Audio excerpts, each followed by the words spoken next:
Bismillahirrahmanirrahim. Assalamualaikum warahmatullahi wabarakatuh. Salam sejahtera. Saya Ali Iskandar dan kita bersua lagi dalam Syariah Meja Bulat.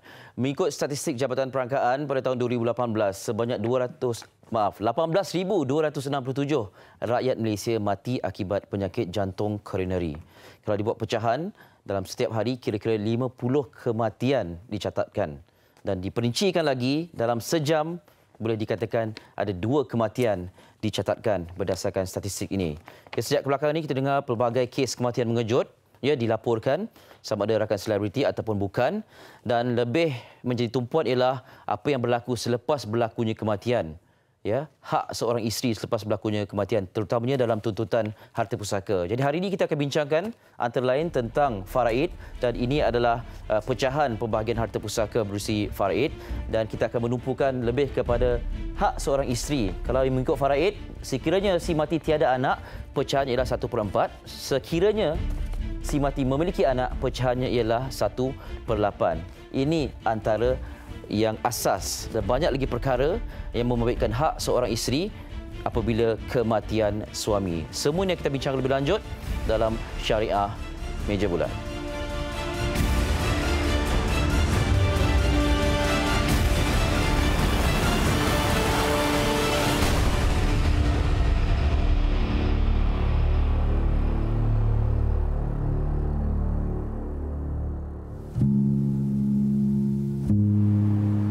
Saya isteri yang kematian suami, sekarang dalam dah 10 tahun lah arwah suami meninggal. Saya ada anak perempuan 3 orang, dan sebenarnya sampai sekarang saya dan anak-anak kami tak dapat satu pun hak kami buat masa sekarang. Dan satu-satunya yang kami dapat lepas kematian arwah tu, contoh dari segi barang-barang arwah, kita dapat sehelai kain pelekat arwah dan 2 helai t-shirt. Wallet arwah dipegang oleh pihak sana yang terbabit. Jam-jam arwah, baju-baju arwah, boleh dikatakan semua barang-barang arwah. Dalam rumah tu boleh saya katakan komplit, perabot, TV semua ada, dan semuanya dikawal oleh pihak terbabit. Saya dan anak-anak keluar rumah tanpa dapat ambil apa-apa dokumen, tak dapat. Even baju-baju anak pun letak dalam plastik hitam, plastik sampah tu je, sebahagiannya sahaja. Banyak barang buku anak yang tak dibagi pun. Yang saya rasa sangat terkilan, sangat sedih, barang kemas saya satu bekas. Saya minta, saya rayu untuk pulangkan barang-barang saya sebab saya tak ada akses. Kita orang macam pihak sana tak bagi pun saya nak masuk bilik arwah tu nak ambil barang-barang. Agak mencabar untuk dapat hak-hak tu, dan tuntutan tu di mahkamah sekarang dah hampir 10 tahun jugalah. Saya dan arwah suami sebenarnya kita berpisah sebelum kematian dia. Maksudnya masa kematian berlaku tu saya masih dalam edah lah. Dalam edah dan masih berstatus isteri. Tapi disebabkan penceraian yang berlaku tu, pihak terbabit daripada sebelah sana tu mengatakan macam you dah berpisah, you tak ada apa-apa hak. Mereka ni anggap kami, saya dan anak-anak, macam seperti musuh. Seperti mana yang mereka janjikan diorang nak uruskan semua, tapi sampai sekarang lah sebenarnya apa yang dijanjikan tu tak ada, dan memang sangat ketara apabila nombor telefon diblok. Bila kita cuba berbincang, kita pergi jumpa, kita ditolak, tak dilayan.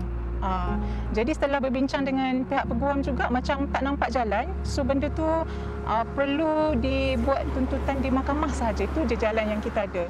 Saya mengakulah banyak benda yang saya tak tahu. Tak tahu pasal pembahagian harta, tak tahu apa tu pembahagian faraid. Banyak sangat benda yang kita tak tahu dan kita macam reda je. Pernah juga saya give up. Saya tak nak pergi mahkamah, sehinggalah bila anak sulung tu push untuk fight harta arwah. Bila dia kata, Mama, kita perlukan benda tu, dia perlukan duit tu untuk dia sambung study, untuk dicapai cita-cita dia, sebab arwah papa dia tahu itulah cita-cita dia daripada kecil. So dia percaya kalau arwah ada, arwah akan support. Baik, itu antara responden yang telah menghubungi kami di Syariah Meja Bulat bercerita tentang situasinya, ya, yang terkesan dengan keadaan ini, apatah lagi mengambil masa 10 tahun dan masih lagi belum usai masalah yang melanda beliau dan juga anak-anaknya ini. Baik, untuk itu juga kita buka talian kepada anda yang ingin berinteraksi, bertanya soalan berkaitan dengan topik hari ini. Anda boleh hubungi kami di 0377261603 ataupun boleh menitipkan soalan anda menerusi WhatsApp di 0176882348 termasuk di Facebook Syariah Meja Bulat, ya. Kita bersiaran secara live streaming di Facebook Syariah Meja Bulat. Baik, saya perkenalkan tetamu pertama pada malam ini, Puan Faridah Ahmad, Peguam Syar'i. Assalamualaikum Puan. Waalaikumsalam. Apa khabar? Baik, alhamdulillah. Kita bersua lagi, ya. Alhamdulillah kita dapat bersua sekali lagi, ya. Okey, kita bercakap tentang situasi hak seorang isteri atau dalam konteks ini seorang balu lah apabila kematian suami, dan rata-rata bila terjadinya ataupun terdengarnya berita seorang pelawak yang meninggal dunia dan berita tentang apa yang berlaku kemelut keluarga itu menjadi bualan. Antara perkara yang menjadi tumpuan ialah tentang harta pusakanya, bagaimana pembahagian dan sebagainya. Jadi kita tidak mahu bercerita tentang perkara itu. Kita nak tahu apa yang seharusnya difahami oleh golongan isteri ini sebenarnya. Sebab bila kita bercakap tentang perkara ini, baru kita sedar ramai juga yang tak tahu tentang faraid, tentang hak mereka sebagai balu dan sebagainya. Okey. Yang pertamanya, pertamanya saya ucapkan terima kasihlah di atas jemputan untuk datang ke Syariah Meja Bulat pada malam ini. Okey, bercakap tentang hak seorang isteri apabila kematian suami. Hak isteri ni yang telah ditetapkan oleh hukum syarak, yang paling utama adalah faraid. Dan faraid ini adalah instrumen yang terakhir untuk diberikan, bahagian yang paling terakhir. Selain daripada faraid, isteri berhak untuk membuat satu tuntutan harta sepencarian. Ya, harta sepencarian boleh dituntut oleh pihak isteri, yang mana tuntutan harta sepencarian ini adalah berdasarkan kepada takat sumbangan pihak-pihak semasa hidup, sama ada sumbangan secara tak langsung ataupun sumbangan secara langsung. Ya, so ramai sebenarnya isteri-isteri ini tidak tahu apabila kematian suami terus kepada faraid. Tetapi tidak sebenarnya.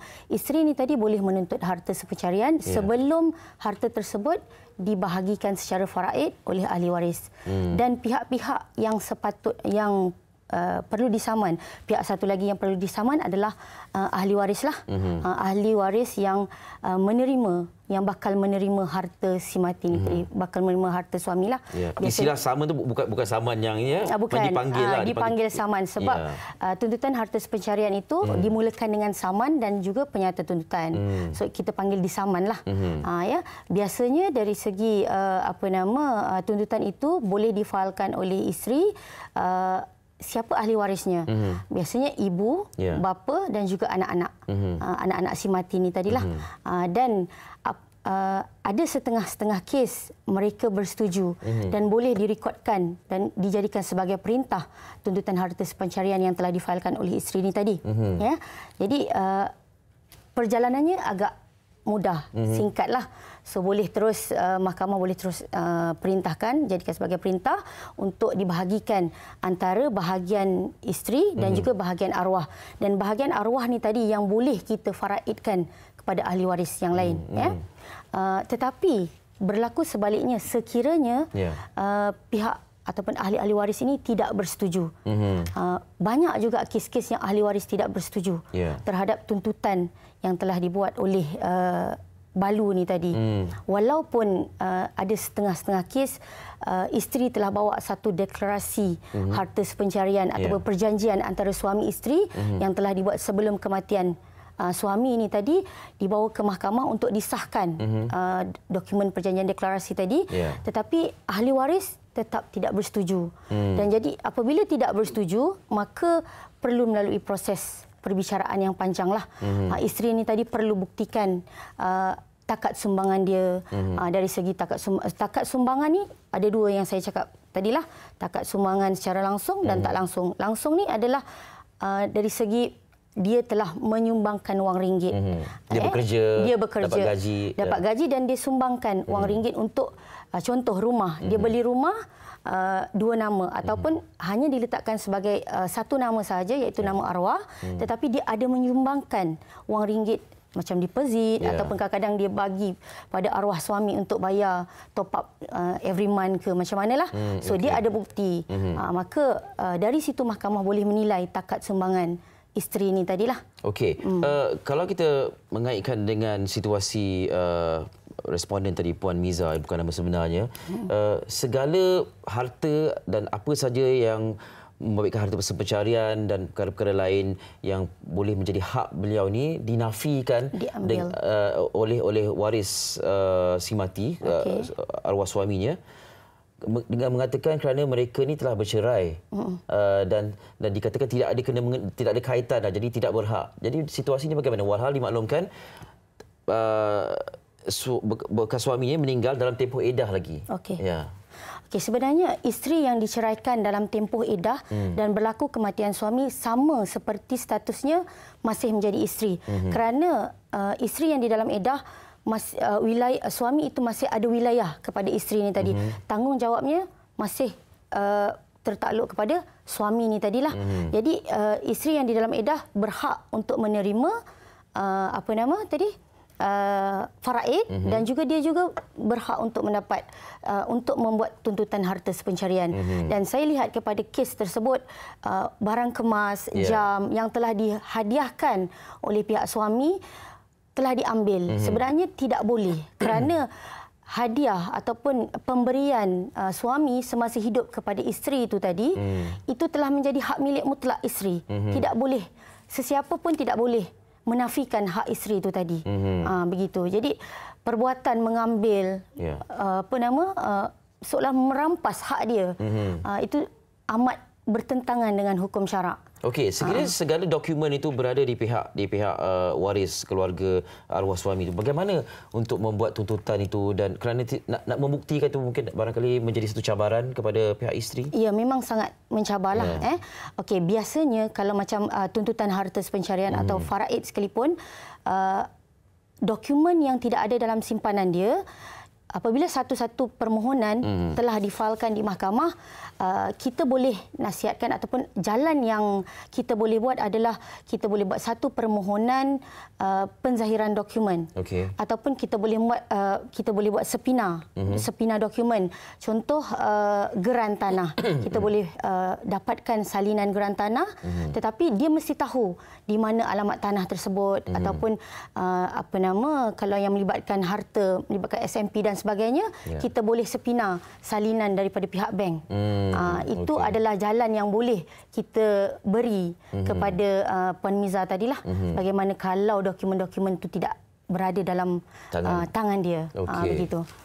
Jadi bermakna ada cara mengikut pihak lainlah kalau tidak dapat diperolehi daripada pihak waris. Boleh. Okey, bila disebutkan 10 tahun ini, satu tempoh yang panjang sebenarnya. Yang panjang. Adakah tempoh ini hanya memberikan tiada kerjasama daripada pihak waris ke, ataupun perkara-perkara lain yang lebih teknikal? Okey, saya sebenarnya tak berapa clear. Kita kalau ikutkan pada dia tu, satu tempoh yang panjang, mungkin yang kemungkinan kalau kes ni terlalu panjang di mahkamah, yang pertamanya pihak penuntut ni tidak mendapat kerjasama yang baik daripada pihak satu lagi, kerana apabila satu tuntutan contoh harta sepencarian difailkan di mahkamah, pihak mahkamah akan memanggil ke semua defendant ini untuk hadir ke mahkamah untuk mendapatkan kepastian sama ada mereka ini bersetuju atau tidak dengan tuntutan daripada pihak penuntut, daripada pihak isterilah khususnya. Begitu juga dengan permohonan faraid. Permohonan faraid, satu permohonan yang hendak difailkan di mahkamah, dokumen mesti sempurna. Seperti dokumen ahli waris, siapa yang berhak menerima harta si mati ini tadi, kita mesti kemukakan IC.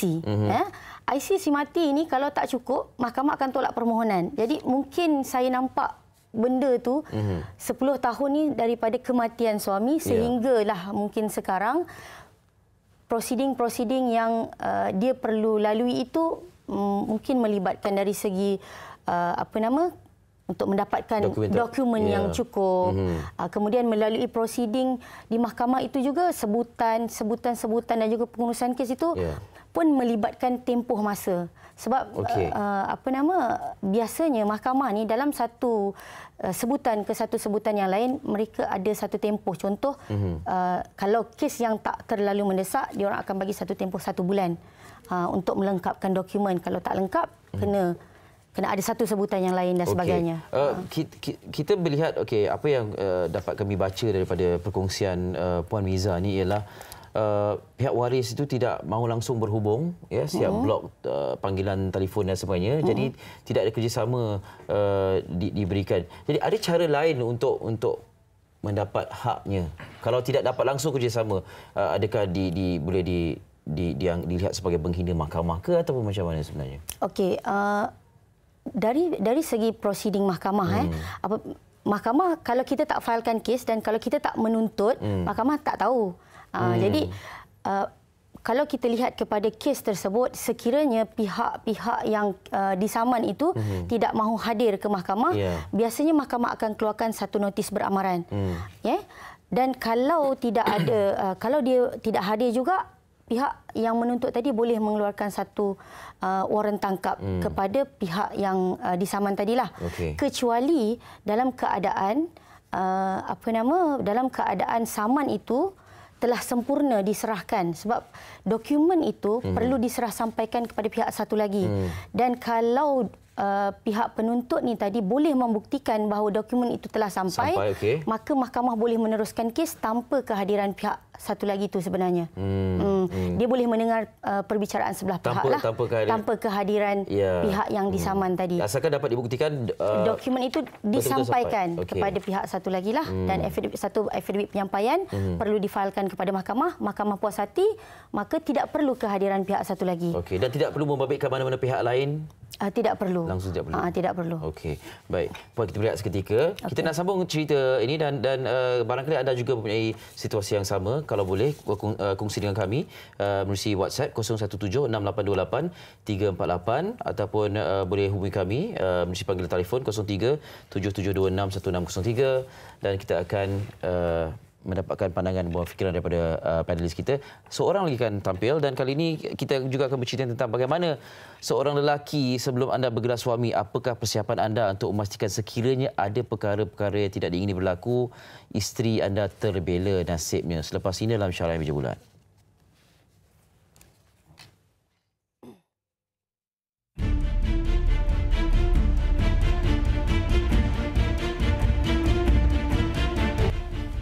Baik, bersua lagi dalam Syariah Meja Bulat dan saya tampilkan seorang lagi ahli panel kita pada malam ini, Tuan Syamsuddin Kadir, Peruning Kewangan yang tidak asing. Assalamualaikum. Waalaikumsalam warahmatullahi. Sihat alhamdulillah. Alhamdulillah, terima kasih banyak sudi bersama kami. Saya suka. Biasa kita jumpa pagi, ni kita jumpa malam ya. Okey, sebelum kita bicara lebih lanjut, barangkali Tuan nak kongsikan sikit buah fikiran tentang situasi Puan Miza tadilah. Okey, dalam kes tadi saya rasa mungkin sebab isteri dia tak tahu situasi apabila berlaku kematian, apa yang akan berlaku. Dalam kes dia sebab dia ada anak perempuan saja. Bila ada anak perempuan saja, maknanya kita akan berhadapan dengan bapa mentua. Bapa mentua lah. Kalau bapa mentua tak ada lagi kronik tadi, dalam kes tadi saya rasa ayah dia masih ada, ayah si mati. Sepatutnya tak kronik macam tu. Mungkin ada campur tangan daripada adik-beradik si mati. Kalau daripada ibu bapa ni biasanya kalau ada kes yang tak restu je. Mana jika berlaku perceraian tu, maknanya berlaku perceraian dalam keadaan yang melibatkan bapa mentua. Sebab selalu saya sebut kalau nak bercerai pun bercerai dalam keadaan aman. Jangan melibatkan bapa mentua kita. Sebab kalau melibatkan bapa mentua, jika berlaku perceraian masa tu, memang bapa mentua halau. Memang saya ada kes yang dia halau penantu. Okey, maknanya tidak sebenarnya secara spesifiknya bapa mentua lah. Ia boleh jadi campur tangan daripada ahli keluarga yang lain jugalah kan. Dalam kes ni mungkin sama ada bapa mentua saja ataupun mungkin adik-beradik. Sebab anak dia perempuan saja. Kalau ikut faraid, ialah memang kalau let's say kalau bapa mentua tak ada pun itu lagi lebih kronik lagi. Sebab adik-beradik suami akan lebih walaupun bahagian dia kecil je. Ini salah satu yang sepatutnya perempuan tu perlu buat persediaan lah. Okey, baik. Kita ada pemanggil penerbit. Okey, kita akan ambil satu pemanggil ni ada soalan ditanyakan. Sebelum tu kami berkesempatan untuk bertemu dengan lelaki-lelaki yang akan menjadi suami di satu kursus perkahwinan ini dan bertanyakan mereka tentang berita yang membabitkan keluarga Allahyarham Abam.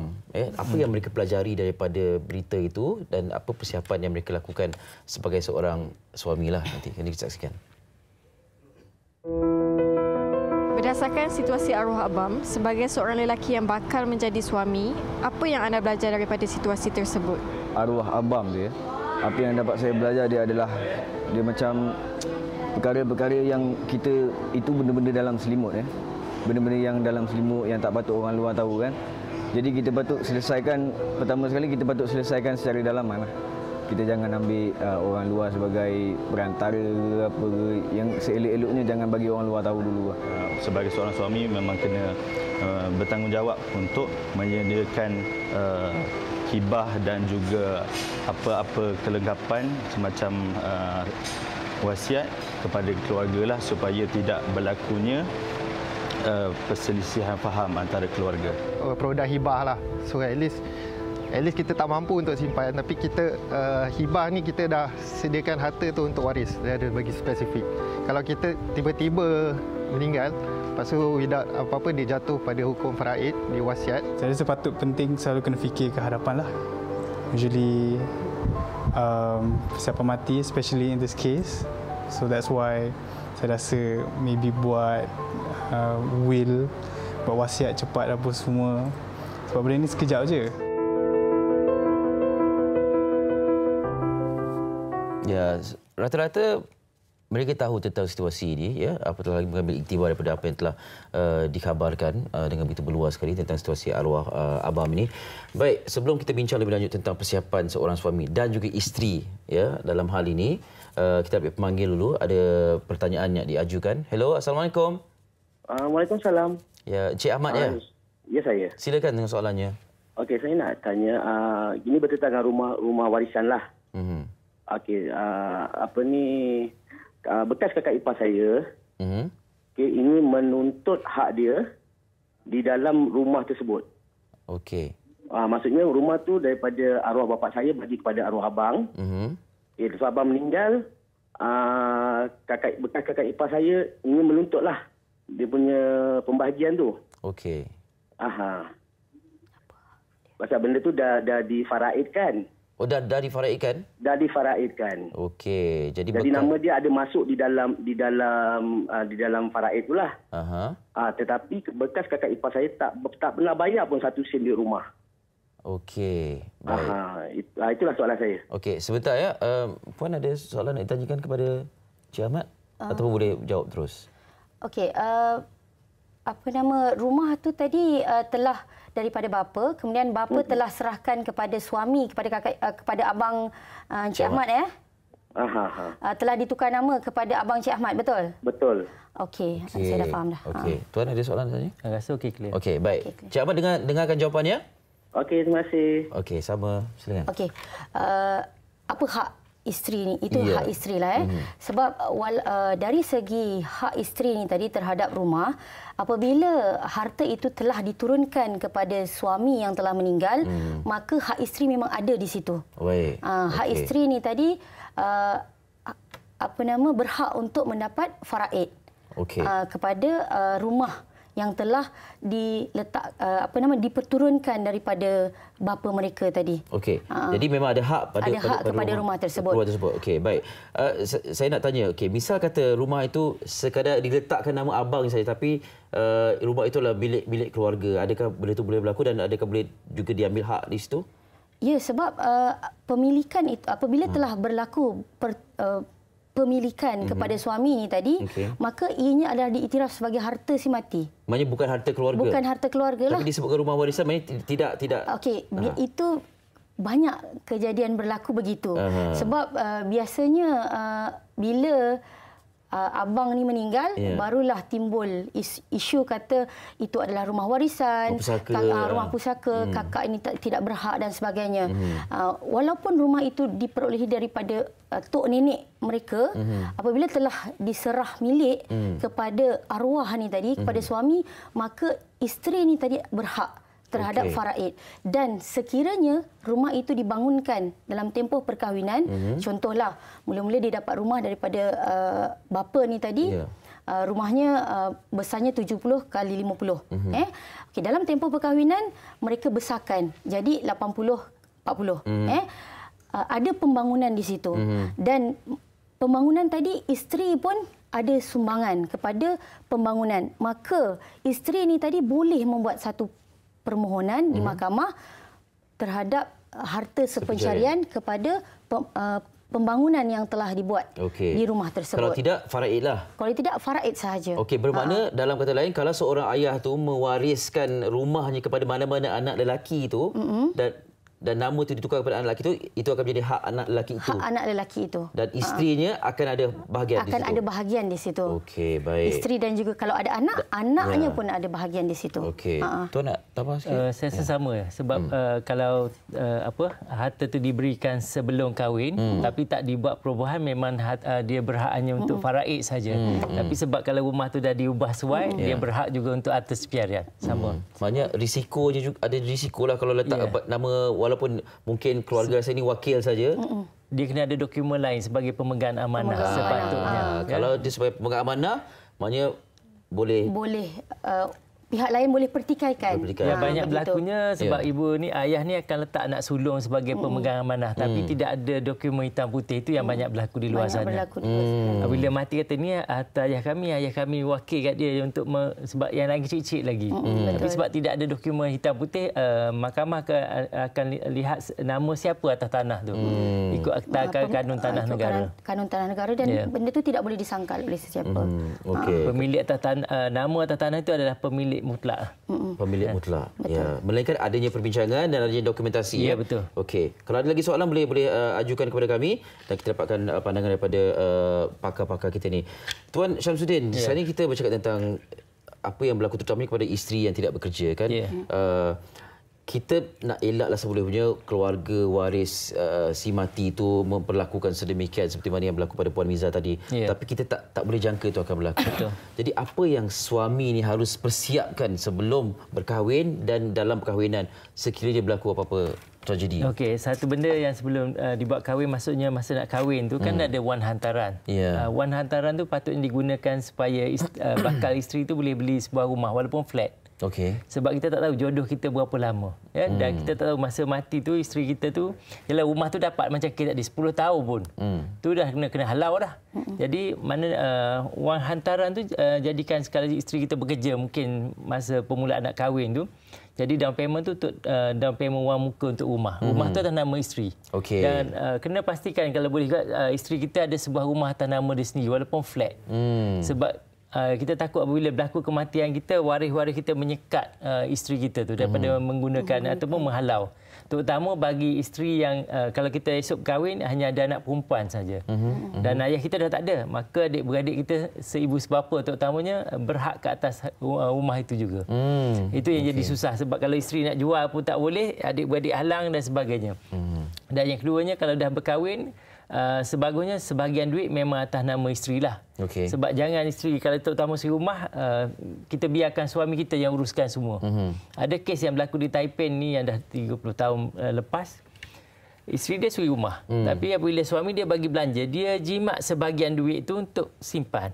Dan apabila dekat dengan usia bersara, suami dia ceraikan dia suri rumah. Tapi dia mampu datang daripada Taipei, datang ke KL, ke Ampang beli sebuah rumah teres masa tu 95,000 cash. Dan dia ambil anak dia yang baru bekerja, duduk dengan dia.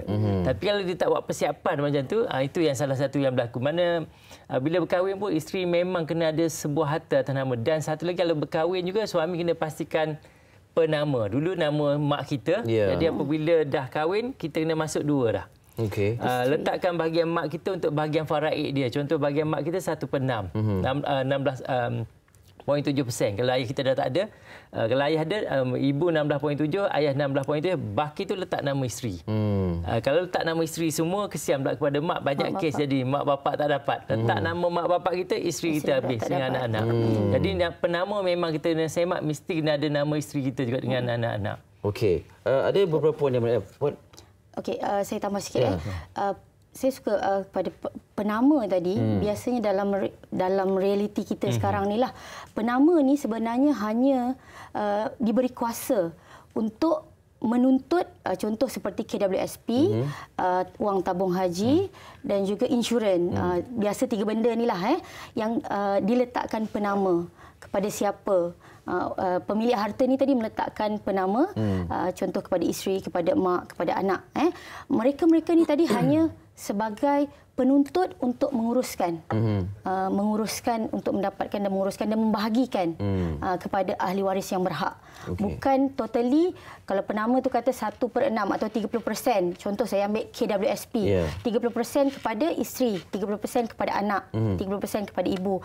So sebenarnya bukan mutlak hak mereka, kerana wang KWSP ini adalah telah dalam Majlis Fatwa Kebangsaan telah diputuskan bahawa wang KWSP ini bagi orang Islam mesti dibahagikan secara faraid, walaupun telah diletakkan penama peratusan yang berbeza di situ.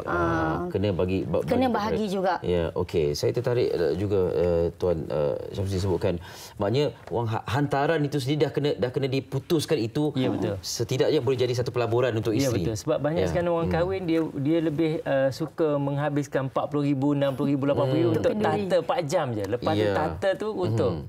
Yalah, untuk 4 jam je. Tapi dia tak fikir lepas kahwin apa yang berlaku jika berlaku perceraian. Dan wanita di luar sana pun kena fikir, suami kita ni dia adalah pinjaman, sampai masa diambil oleh Tuhan atau diambil oleh wanita lain. So kalau benda tu berlaku, apa persiapan kita? Tapi ada lagi situasi yang kenapa suami tidak mahu meletakkan nama isteri itu dan juga membuat pelaburan kepada isteri itu. Nanti kita akan bincang lagi. Tapi soalan terlebih dahulu soalan WhatsApp. Kita nak kongsikan soalan WhatsApp ini daripada di sebelah sini daripada penonton kita. Katanya nak tanya, kalau pasangan mati, KWSP sudah ada buat penamaan, tapi terma dan syarat penamaan itu hanya lantik sebagai wasi. Maksudnya duit itu kalau wasi dah dapat, adakah duit KWSP mesti kena agih ikut faraid atau boleh ikut percentage yang sudah ditetapkan? Puan dah jawab tadi ya? Saya dah jawab tadi. Dan pembahagian itu mesti kita kena mohon perintah faraid daripada Mahkamah Syariah lah. Sebab KWSP ni bila dia dah lepaskan kepada penama, dia orang dah tak tahu dah. Macam satu kes saya, penama tu adalah abang dia. Sedangkan si mati ni tadi ada 2 orang isteri dengan anak 8 orang kecil-kecil. Klien saya pergi ke KWSP, kata sebahagian wang yang atas nama penama ni tadi telah dikeluarkan kepada abang sulung si mati ni tadi. Jadi sedangkan abang sulung ni tadi tidak berhak. Yang berhak adalah ibu, bapa dia. Katanya dia keluarkan untuk kegunaan bapa dia sebab bapa dia sebagai ahli waris. Tapi nampak kat situ tak teluslah. Sebab dia hanya sebagai penama dan walaupun ada bahagian dan persentage mesti dibahagikan mengikut faraid, dan perintah faraid itu mesti diperolehi daripada Mahkamah Syariah dan juga pejabat pesaka kecil lah. Baik, okey, jelas. Kita nak berehat seketika, selepas ini kita nak sambung perbincangan tentang hak isteri selepas kematian suami dan apa lagi perlu dipersiapkan. Dan kenapa kadang-kadang suami itu tak nak letak nama isteri sebagai penama dan tidak mahu melihat ini sebagai sesuatu yang penting. Nanti kita akan bincang lebih lanjut ya dalam Syariah Meja Bulat.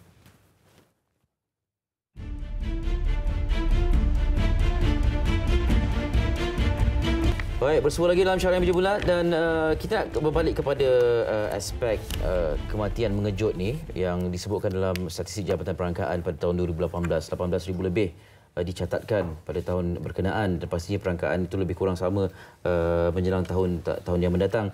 Bila kita bercakap tentang 2 kematian dalam 1 jam, inilah satu angka yang membimbangkan sebenarnya kan. Ya, dan menakutkan. Dalam kita bercakap tentang persiapan nak kahwin dan semuanya, penjagaan kesihatan dulu adalah satu yang sangat dititik beratkan, tapi ada perkara-perkara tertentu juga yang perlu dititik beratkan bila kita bercakap tentang soal kesihatan, terutamanya yang dah menjadi suami, yang ada isteri dan ada anak. Mari kita saksikan ini antara interview yang kami buat bersama dengan seorang pakar tentang serangan jantung dan bagaimana dan apa yang kita perlu tahu tentang situasi ini. Saksikan.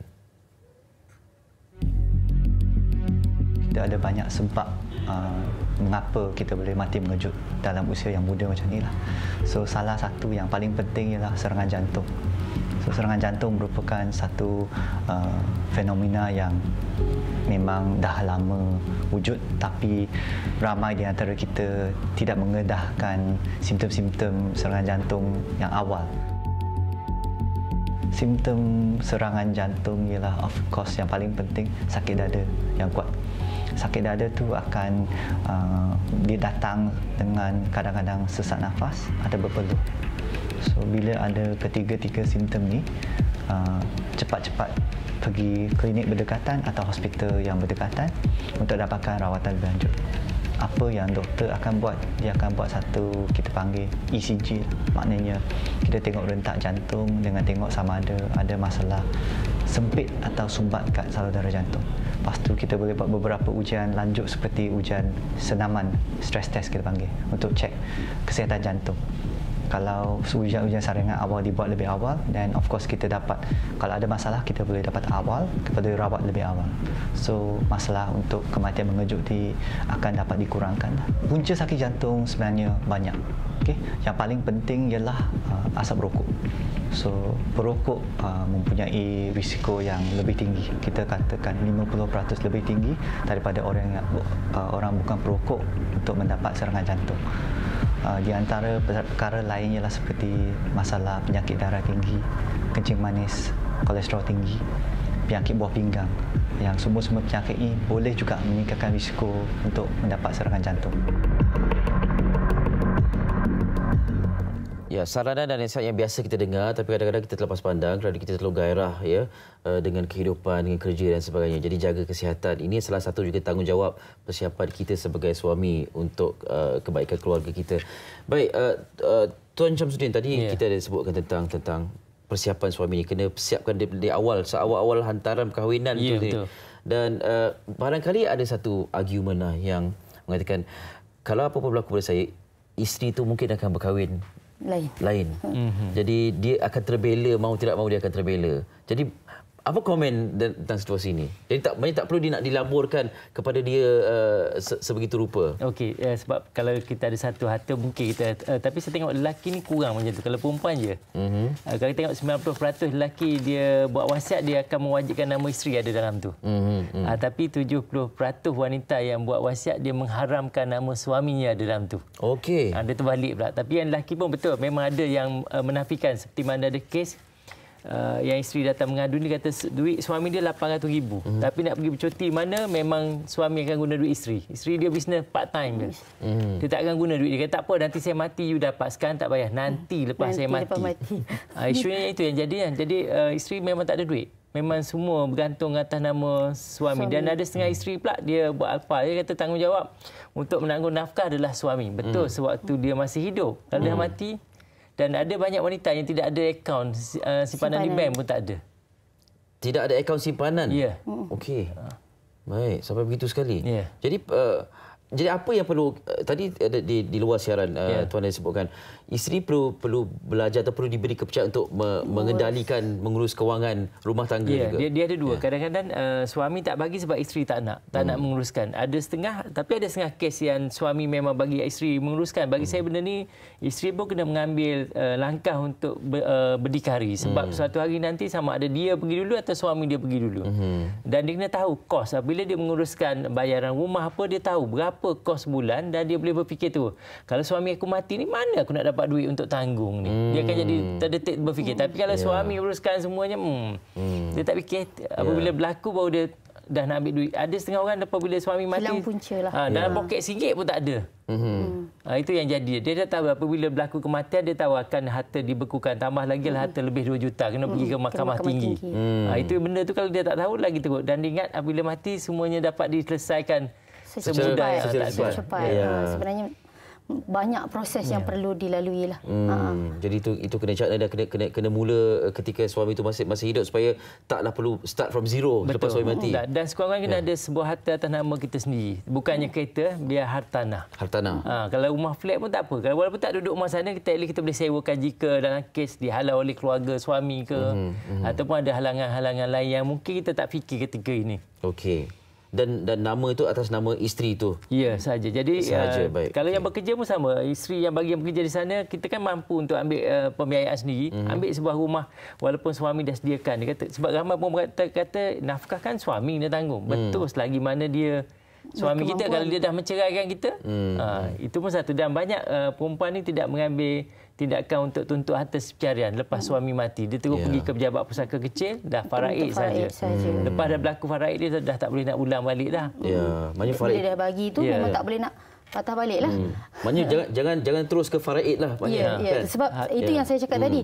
Apabila berlakunya kematian, banyak perkara yang kita perlu lihat. Yang pertamanya, kalau ada hibah, kita kena selesaikan hibah. Kalau ada wasiat, kena selesaikan wasiat. Sebab apabila pihak saya ambil suami itu mati, kita kena tengok ada tak wasiat daripada pihak suami tadi. Kalau ada wasiat dan suami telah meletakkan siapa yang boleh mentadbir harta bagi pihak dia, satu permohonan geran probate perlu dituntut di mahkamah tinggi. Yang mana matinya itu adalah mati berwasiat lah. Jadi orang yang dinamakan itu boleh mengurus harta. Kalau tak ada wasiat, maka satu permohonan letter of administration perlu dipohon, sama ada di Pejabat Pusaka Kecil, di Amanah Raya ataupun di Mahkamah Tinggi Sivil. 3 tu. Okey. Baik, kita nak ambil soalan seterusnya daripada penonton. Soalan WhatsApp ini. Assalamualaikum, waalaikumsalam. Nak tanya, kalau si isteri itu suri rumah dan mengharap duit suami setiap bulan, jika berlaku kematian, siapa atau pihak mana yang bertanggungjawab untuk menjaga kebajikan si balu atau anak sementara menunggu pembahagian harta si mati? Puan? Okey. Saya sentuh melalui undang-undang lah. Okey, apabila isteri ni tadi semasa hidupnya mesti suami yang bertanggungjawab. Anak ni pun tadi ayah yang bertanggungjawab. Tetapi apabila berlakunya kematian, dia ada setengah isteri hilang punca. Tak ada pendapatan, mak bapak pun dah tak ada, hidup sebatang kara. Kalau ada keluarga di sebelah pihak suami, contohnya ada datuk dan juga ada adik-beradik lelaki, siapa yang bertanggungan untuk menafkahi anak ni tadi? Saya sentuh anak lah, sebab balu ni tadi tidak boleh dinafkahi oleh ahli keluarga si mati sebab dah akan terputus. Tetapi kita fokus kepada anak. Anak ni tadi, ibu tadi boleh membuat satu tuntutan nafkah di mahkamah berdasarkan kepada Seksyen 72, yang mana mahkamah boleh memerintahkan orang yang bertanggungan dari segi hukum syarak untuk menanggung anak ni tadi dan juga memberi sumbangan kepada anak ni tadi. Begitu. Okey, baik, jelas jawapannya. Baik, kita nak balik pada situasi ini. Tadi saya tertarik bila sebutkan tentang persiapan awal tu kan. Adakah seorang wanita tu wajar kalau dia menuntut itu daripada suaminya ataupun bakal suaminya? Adakah itu dilihat sebagai tidak keterlaluan? Kalau dia minta macam contoh rumah flat saja untuk down payment untuk beli rumah flat tu tidak keterlaluan lah. Kalau minta rumah banglo lain lah. Bagi saya ni, seorang suami wajib menyediakan sebuah rumah flat untuk isterinya. Kehidupanlah tinggal. Tapi kalau dua-dua nak hidup selesa, isteri kena bantu suami untuk membina banglo. Mana masing-masing mencari pendapatan. Tapi dalam kes ni sebab kita tak tahu. Sebab perempuan ni ada 3 isu lah. Sama ada kematian suami, perceraian, poligami. Ada kes yang seorang lelaki dia ada 4 isteri. Dan isteri keempat pernah memberitahu, dia kata kat saya, suami saya ada beli rumah banglo 4 buah ni. Semua atas nama suami dia. Okey. Lepas tu, lepas dah kahwin bertahun, tapi setiap seorang duduk di rumah lain lah. Tapi semua nama suami. Lepas beberapa tahun duduk macam tu, isteri pertama memujuk suami dia menukarkan semua rumah banglo 4 tu kepada isteri pertama. So suami saya buat. Jadi tanya apa yang saya dapat jika suami mati? Saya kata dapat kenangan je lah. Jadi sebagai wanita dia kena pastikan sebuah rumah yang dia duduk sangat secure. Kalau tahu suami nak kahwin lain pun, dia secure dulu. Sebab kan kalau suami kahwin satu lagi dan berlaku kematian, dalam rumah yang pertama ni pun ada hak isteri kedua, faraid. Lagi susah untuk dapat tantangan untuk nak jual ke nak jadi pemilikan secara individu. Saya tak tahu sama ada ini suatu yang bila kita berbicara tentang perkara ini, Tuan Syur kan begini, kita melihat ini suatu kewajaran di pihak isteri atau bakal isteri untuk meminta daripada suami. Tapi nak minta tu kadang-kadang macam orang boy, macam orang kata belum apa-apa dah cakap pasal harta dah minta.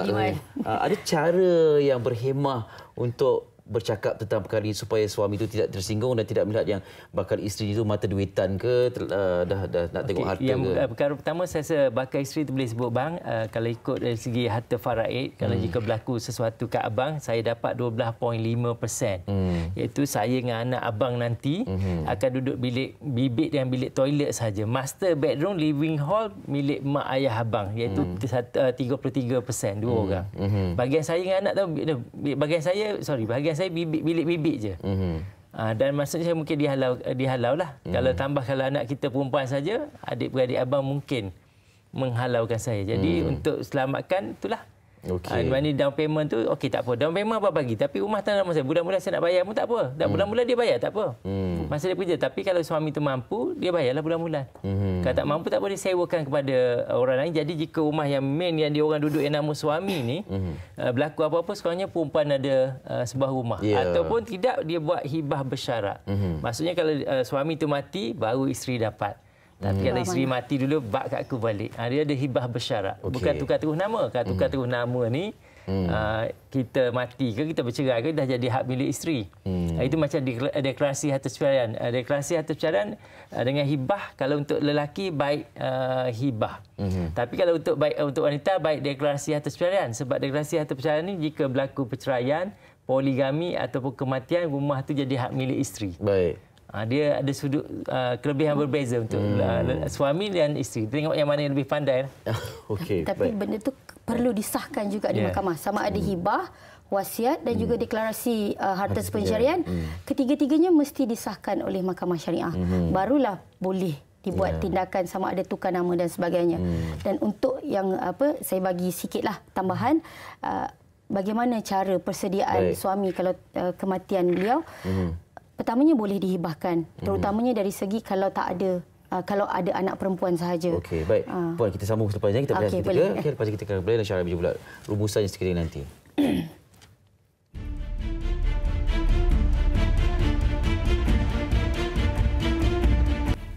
Okey, kembali dalam syarah meja bulat.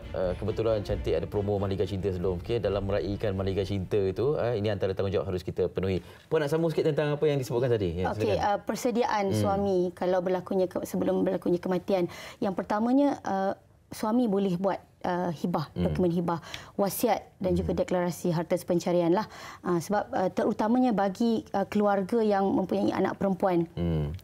Dan juga untuk securekan hak isteri ni tadi, maka suami boleh buat hibah, sama ada hibah amanah. Yang mana hibah amanah ni banyak kes-kes kita, suami beri rumah ataupun apa-apa harta yang dimiliki oleh suami dan penyerahan itu berlaku selepas kematian. Itu boleh dibuat. Itu adalah satu jalan yang terbaiklah untuk securekan kepada siapa harta itu dia nak serahkan. Okey, baik. Di penghujung ini, Tuan pastinya ada nasihat nak berikan tentang pentingnya kecanaan tentang perkara ini. Ya, bagi suami sebolehnya kalau kita ada duit beratus ribu ke, letaklah dalam akaun isteri kita sekurang-kurangnya 100,000 dan buat akaun bersama untuk setiap anak kita. Kalau yang bawah 18 tahun mungkin 10. Kalau tengok atas kemampuan kita, mampu 10,000, 10,000 seorang. Sebab kita tak tahu apa yang akan berlaku bila kita mati, sama ada harta kita mudah dicairkan atau tidak. Jadi bagi wanita pun sama. Kalau kita ada berpeluang masa belum kahwin bekerja, belilah sebuah rumah aset atas nama kita sendiri dan pastikan nak beraya macam mana, raya macam mana, pastikan kita ada duit dan kira terus jika suami meninggal kita boleh hidup ke tak. Kalau tak boleh hidup, turunkan gaya hidup kita, usahakan yang untuk backup dahulu sebab kita tak tahu. Bila benda ni berlaku, walaupun kita nampak keluarga suami itu bagus apa, kita tahu the moment mati baru kita tahu siapa itu malaikat, siapa itu syaitan yang akan menjelma nanti bila kita mati. Ya, satu pesanan yang sangat penting. Dalam kita membaca dan risau tentang apa yang berlaku tentang golongan selebriti yang mati mengejut dan sebagainya, kita tak mahu sekadar memberikan reaksi kemudian kita lupa langsung tentang perkara itu mungkin berlaku pada diri kita. Sama-sama kita ambil pedoman. Terima kasih banyak Puan, Puan Faridah Ahmad, dan juga terima kasih Tuan Syamsuddin yang sudi bersama kami. Dan minggu depan kita nak cerita tentang situasi guru-guru yang sering dikongkong oleh ibu bapa ni, istilah helikopter parenting dalam syarah meja bulat minggu depan. Saya Ali Iskandar, kita jumpa lagi. Assalamualaikum warahmatullahi wabarakatuh. Selamat malam.